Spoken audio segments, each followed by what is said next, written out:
Hey, I'm with Jake here at Ol Loggin Sawmill in Gravette, Arkansas. If you take a look around here, he pretty much does it all.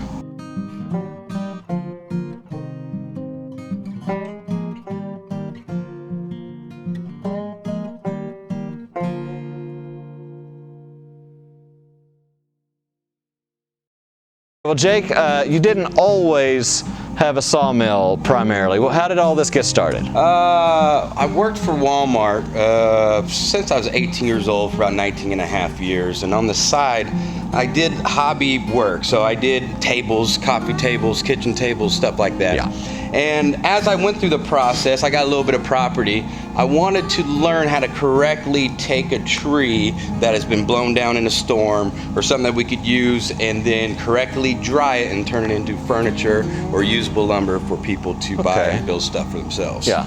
So yeah, I see there's a lot of that going on. So you said, you know, your neighbors, if there's storm damage or something, they'll call you and say, hey, I've got a log, come get it. So you're doing them a service, but meanwhile you turn it around and make something great out of it. Something out of it. Yeah. Which would have been used as firewood. I get a lot of, like this table, for example, was going to be thrown for bonfire wood. Wow. And now it's turned into a beautiful piece of furniture. Wow. According to that, from what I've done, that was about 3 years ago. It started out as just running a sawmill, and then people got word that I had a sawmill and was wondering if I could mill their logs. So you could bring your tree to me and I can log it for you. Cool. And I can mill it for you and we can turn it into a table if you want. Okay.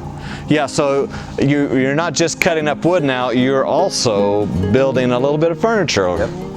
So like this table here, was it a commission piece from somebody? Yeah, so this table was actually for a friend of mine out in California. I told him my vision 2 years ago that I wanted to video document from a tree to table. Yeah. And I told him that I wanted to start a business documenting trees like that, and then he wanted to be my first customer. Now he does decorative concrete work for like $1 million houses. So the deal was he's going to come in and do my driveway. I build him a table. Oh, I see. Cool. Yeah, so a little bit of bartering. That's a good trade. Yeah, not bad. So I've been following you on Instagram and on Facebook.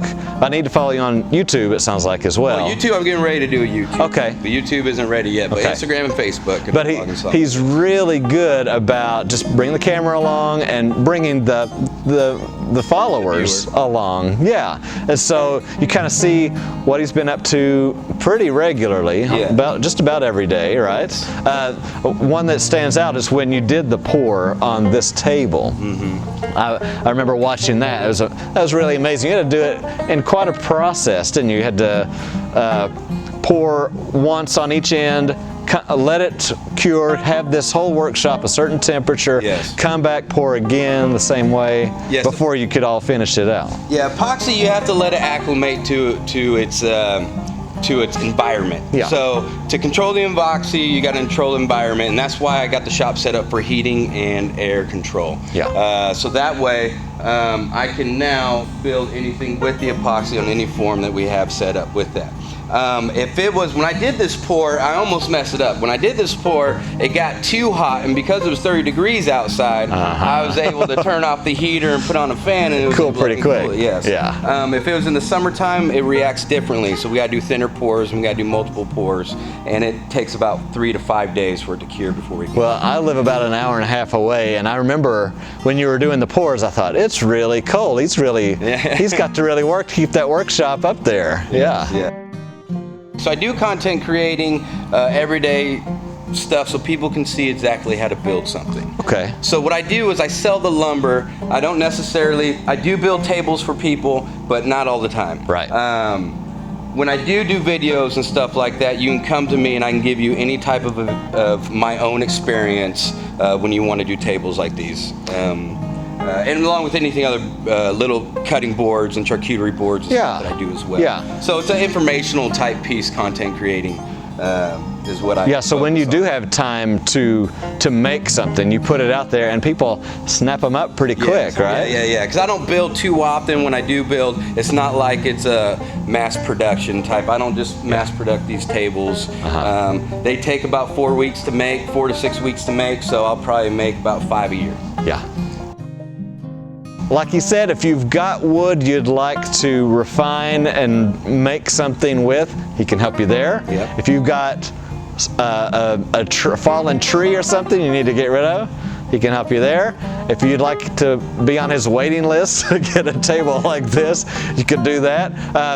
It's a lot of fun to follow along and kind of see the whole process. And you don't keep any secrets. You let everybody know, you know, the whole process along the way. So it's really fun. I let everybody know my own personal experience doing this. I've done this for only 3 years. I'm no professional. I'm learning something new every day, but I'm correctly learning how to do from tree all the way to dry lumber, and that you'd be able to work with it.